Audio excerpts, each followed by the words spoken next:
Ini adalah bulan ke-9 semenjak kelulusan gua dari SMA. Melepas seragam putih abu, mulai memilih jalan hidup gua sendiri. Mau lanjut kuliah, kerja, atau gap year. Dan gua memilih gap year karena belum punya duit buat kuliah. Teman-teman gua kebanyakan pada lanjut kuliah. Ada yang kuliah sekedar kuliah padahal gak serak sama jurusannya. Ada yang kepaksa kuliah di suatu jurusan karena keinginan orang tuanya. Ada juga yang benar-benar tahu tujuan hidupnya kemana, berjuang mati-matian, dan sekarang berhasil masuk ke kampus impiannya. Sebagian teman gue yang lain ada yang milih kerja.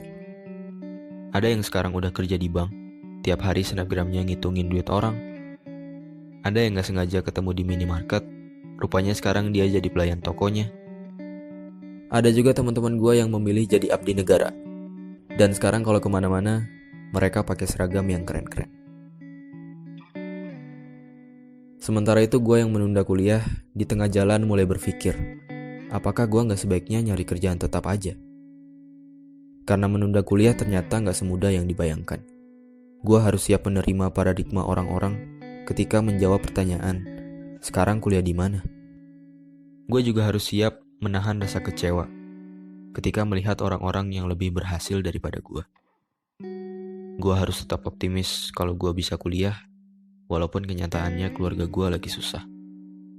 Dan gue harus tetap belajar, walaupun rasanya gue mau nangis. Melihat kedua orang tua yang masih bekerja di usia senja, demi mewujudkan cita-cita anaknya. Akhirnya yang gue lakukan adalah belajar sambil kerja. Kerja apa aja yang gue bisa. Gue bisa ngedit video, gue manfaatin buat ikutan lomba-lomba video di internet. Gue bikin video-video pernikahan. Gue juga jadi freelancer, ngerjain tugas kuliah orang-orang. Dan dari usaha-usaha itu, gue dapat hasil yang lumayan. Ya, meskipun hasilnya gak pernah terkumpul buat biaya kuliah dan selalu habis buat kebutuhan rumah. Tapi gue bersyukur, seenggaknya letih yang orang tua gue rasakan, sekarang bebannya telah berkurang. Dan keringat yang bercucuran kini berganti dengan senyuman. Kehidupan setelah SMA membuka mata gue bahwa hidup sejatinya adalah seni memilih. Memilih mana yang mendingan. Karena pilihan apapun yang akan kita ambil, ingatlah bahwa tidak ada pilihan yang benar-benar sempurna. Mereka yang kuliah pernah bilang, enak ya, dia udah kerja, udah bisa jajan pakai duit sendiri. Mereka yang udah kerja juga pernah bilang, enak ya yang nunda kuliah, bisa nyantai-nyantai di rumah. Sedangkan mereka yang menunda kuliah bertanya-tanya, kapan ya gue bisa kuliah? Bisa gak ya gue keterima kerja?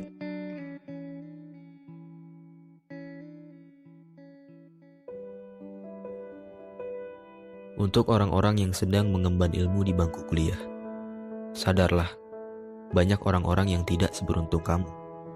Jangan menyia-nyiakan kesempatan yang kamu dapatkan. Tetap semangat, walau jurusan atau kampus yang kamu dapat tak sesuai keinginan. Dan jangan terus-terusan mengeluh atas tugas-tugas yang menumpuk berlebihan. Karena ingatlah, tugas-tugasmu itu tak sebanding dengan kerja keras orang tua yang membesarkan kamu. Untuk orang-orang yang sedang merasakan letihnya bekerja, berhentilah membanding-bandingkan hidupmu dengan orang lain.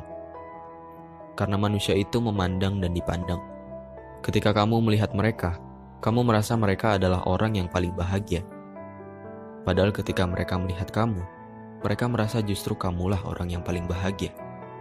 Tanpa kamu dan mereka ketahui bahwa masing-masing sebenarnya punya kesedihan yang tak diperlihatkan.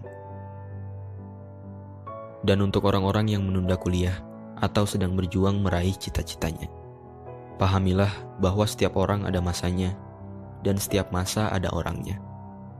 Mungkin belum waktunya kamu mendapatkan apa yang kamu inginkan. Tapi jangan menyalahkan keadaan. Ambil hikmahnya. Setidaknya sekarang kamu jadi tahu. Di saat terpuruk, siapa saja orang-orang yang tetap setia menemanimu. Siapa saja orang-orang yang terus mendukungmu. Dan siapa saja orang-orang yang peduli padamu. Teruslah melangkah, berusaha sekeras yang kamu bisa, perbaiki semua kekuranganmu, dan jangan dengarkan apa kata orang. Karena yang menjalani hidupmu adalah kamu, yang merasakan sedih dan bahagiamu adalah kamu. Maka semuanya tergantung kamu, tergantung sudut pandangmu. Bagaimana cara kamu menyikapi setiap cobaan?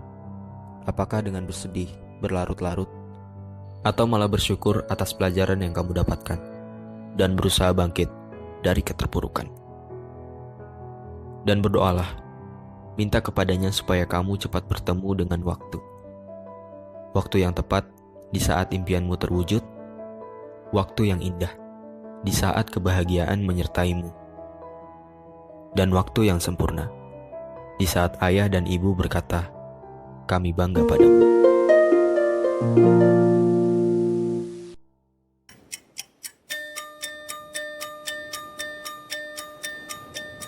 Over the horizon.